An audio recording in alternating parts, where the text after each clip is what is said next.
नमस्कार दर्शक हो, आपल्या सगळ्यांचे एबी मराठीमध्ये स्वागत आहे. प्रेक्षकांनो, आपण उजनी अपडेट पाहतच आहोत. जर पाहायला गेलं 31 तारखेच्या पूर्वसंध्येला 31 तारखेला जो विसर्ग हा उजनी धरण आणि नीरा नदीमधून आणि भीमा नदीमधून हा खाली सोडण्यात आलेला होता, तो विसर्ग आता पंढरपूरमध्ये या ठिकाणी पोहोचायला सुरुवात झालेली आहे. आणि त्याचाच परिणाम जर आपण पाहिला तर या ठिकाणी जी काही इथली सगळ्यात अगोदर जो पंढरपूरला पुराचा फटका बसतो, ती जी झोपडपट्टी आहे व्यास नारायण झोपडपट्टीमध्ये आता पाणी शिरायला सुरुवात झालेली आहे. आणि इथं जर आपण पाहिलं तर जी काही घरं आहेत ती आता पाण्याला त्याचा वेढा पडायला सुरुवात झालेली आहे.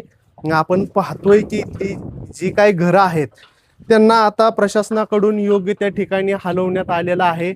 इथली काय घरं बघतोय आपण, ज्यांना कुलूप लावून इथल्या नागरिकांना सुरक्षित ठिकाणी त्या ठिकाणी पोहोचवण्यात आलेलं आहे. परवा दिवशीच इथल्या जे काही नगराध्यक्ष असतील, इथले काही प्रशासन असेल, यांच्या माध्यमातून नागरिकांना योग्य ठिकाणी सुरक्षित ठिकाणी हलवण्यात आलेलं आहे.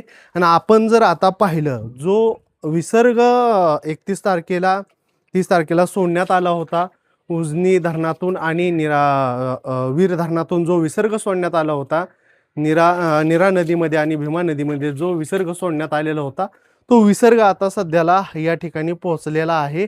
पंढरपूरमध्ये पोहोचलेला आपल्याला दिसून येतोय. पण तो विसर्ग आता जो आहे तो पूर्ण क्षमतेने या ठिकाणी पोहोचलेला दिसत नाहीये. जो 1,10,000चा विसर्ग आहे, आता सध्याच्या सकाळच्या 10 वाजलेले आहेत आणि 10 शूट करत्यावेळी या वेळेला 10च्या सुमारास हा 1,10,000चा विसर्ग हा पंढरपूरमधून इथून वाहतोय. तुम्ही बघू शकता इथली जी काही घरं आहेत ती पाण्याखाली गेलेली आहेत. इथली जर आपण पाहिलं तर या ठिकाणी जर पाहिलं तर इथं प्रशासनाकडून योग्य ती खबरदारी म्हणून नागरिकांना सुरक्षित ठिकाणी या ठिकाणी पुढं नेण्यात आलेलं आहे. आणि आपण जर पाहिलं तर इथं कुलूप लावून इथली जे काही नागरिक असते त्यांच्याकडून कुलूप लावून आपले सर्व साहित्य वगैरे इथून घेऊन नागरिकांना सुरक्षित ठिकाणी हलवण्यात आलेलं आहे. इथली जी काही घरं पाहतोय आपण, 25-30 घरं असतील, 30च्या पुढंच घरं असतील, जी घरं इथून हलवण्यात आलेली आहे.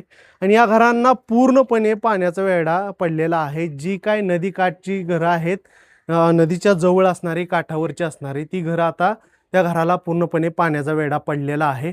आणि आपण आता सध्याची दृश्य पाहतोय ती आहेत पंढरपूर येथील जी काही व्यास नारायण झोपडपट्टी आहे, त्या व्यास नारायण झोपडपट्टीतील ही दृश्य आहेत.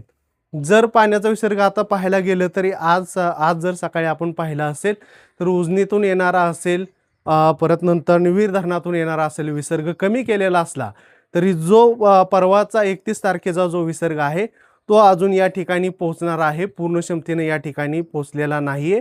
नंतरनी हळूहळू हे पाणी कमी होण्यास सुरुवात होणार आहे. तोपर्यंत अशाच वेगवेगळे अपडेट पाहण्यासाठी तुम्ही पाहत राहा एबी मराठी न्यूज.